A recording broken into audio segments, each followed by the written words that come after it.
Bueno, la respuesta aquí es más o menos ambas cosas a la vez. Ambas cosas, porque las cosas coyunturales son las que disparan los procesos, pero luego es imposible que algo coyuntural lo entiendas si no es analizado en la larga duración. No es un proceso en modo alguno coyuntural. Por definición, toda revolución es algo coyuntural, pero al producirse durante largo tiempo, nada menos que se inicia en 1808 y tarda tanto tiempo en producirse la solución que va a ser también revolucionaria, el fenómeno es de una situación, diríamos, de revolución, de permanencia en el tiempo, que tardará muchos años, digamos, en terminar. Yo creo que el análisis debe ser de conjunto, es una coyuntura constante. Hombre, como todo movimiento político, llámese revolución, levantamiento o lo que se quiera, responde siempre a causas más remotas y a procesos de larga duración, lo mismo que a situaciones coyunturales. Yo creo que solamente se pueden ver en el largo tiempo. Es decir, los procesos de independencia en sí mismos, las guerras de independencia que se han denominado, ese es un fenómeno relativamente coyuntural. A mí personalmente lo que me interesa es verlo en el largo tiempo, en la medida que es todo un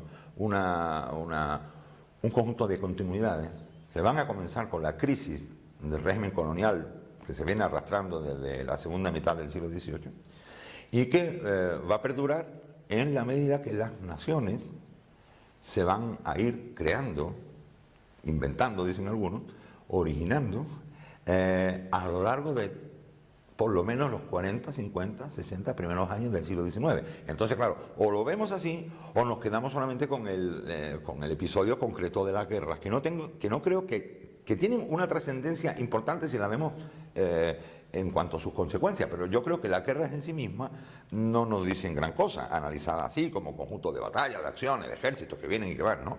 O de procesos más o menos de conmoción. Creo que hay que entenderlos en el largo tiempo. Y fundamentalmente porque durante al menos los primeros años, y tanto en España como en América, por lo menos entre 1808 y 1809, 1810, obedece más a fenómenos de ebullición social. Y que desde luego en América, después de 1814, con el intento disparatado de Fernando VII de organizar lo que él denominó la reconquista americana, es una guerra efectivamente entre las sociedades americanas contra la corona española, contra el Estado español en esos años, ¿no?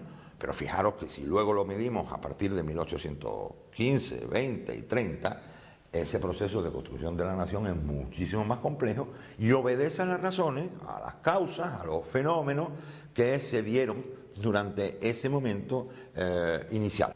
Que tiene que ver con problemas locales, regionales, conflictos de índole político, de dependencia, económicos, sociales. En el caso americano no se entienden las guerras sin el reformismo borbónico, no se entiende la guerra sin la libertad de comercio, que realmente no fue tal, sin el monopolio de la corona española, sin la preeminencia política de los criollos siempre, de los peninsulares siempre sobre los criollos dentro de la administración colonial americana, sin el desprecio político de las autoridades peninsulares hacia los americanos. Es el fracaso hacendístico, es decir, es un Estado en bancarrota.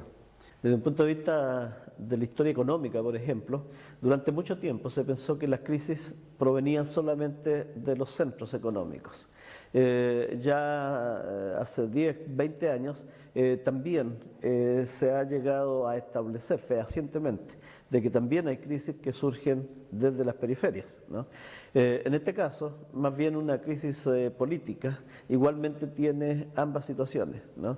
Ahora, ¿qué es lo que sucede? Que desde el punto de vista de lo local, de lo nacional, hablando de naciones en América Latina, evidentemente que estas coyunturas se inscriben dentro de procesos que son de largo tiempo y que allí sí que uno podría distinguir ciertas particularidades en lo que ha venido produciéndose, ¿no?, a lo largo del tiempo. La coyuntura en este caso es muy clara, ¿no? Es la crisis de la monarquía en España, lo que finalmente lleva a que toda esta movilización general se dé en las colonias americanas. No obstante, yo señalaría dos fases, claramente, en este periodo de 1808 a 1821. Una iría desde 1808 hasta 1814-15, porque esa guerra, tanto en la península como en América, está inmersa dentro de unas guerras de contiendas a niveles prácticamente mundiales, que son las guerras napoleónicas. Y eso hay que contextualizarlo y hay que ponerlo de relieve. Mientras que hay una segunda fase, al menos esta es mi opinión, en donde la guerra, en este caso en América, está dentro de un contexto en donde Napoleón ha sido derrotado a partir del 15 y lo que hay en América es todo lo contrario, perdón, en Europa es todo lo contrario.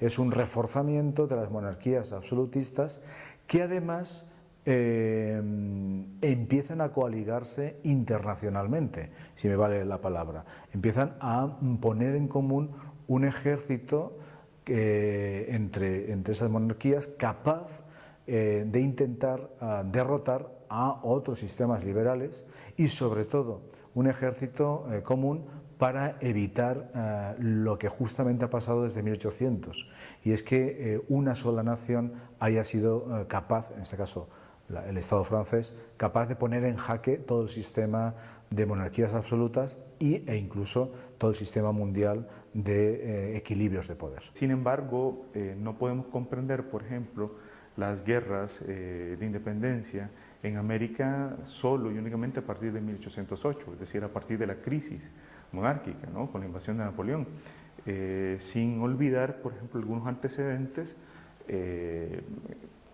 como por decir el pensamiento criollista, ¿no?, que si bien es cierto en su momento no planteaba una independencia con respecto a la monarquía española, pero sí se vuelve como un antecedente que poco a poco va creciendo, va fortaleciéndose, y ya a finales del siglo XVIII y principios del siglo XIX vemos como en documentos de la Carta de los Americanos de Juan Pablo Vizcarra de Guzmán ya una apuesta, ¿no?, por una independencia, ya un sentimiento criollo apostando por una independencia. El papel de Gran Bretaña es muy importante porque las relaciones internacionales siempre son interdependientes y no podemos enfocarlo solo desde una perspectiva exclusivamente territorial o española o americana.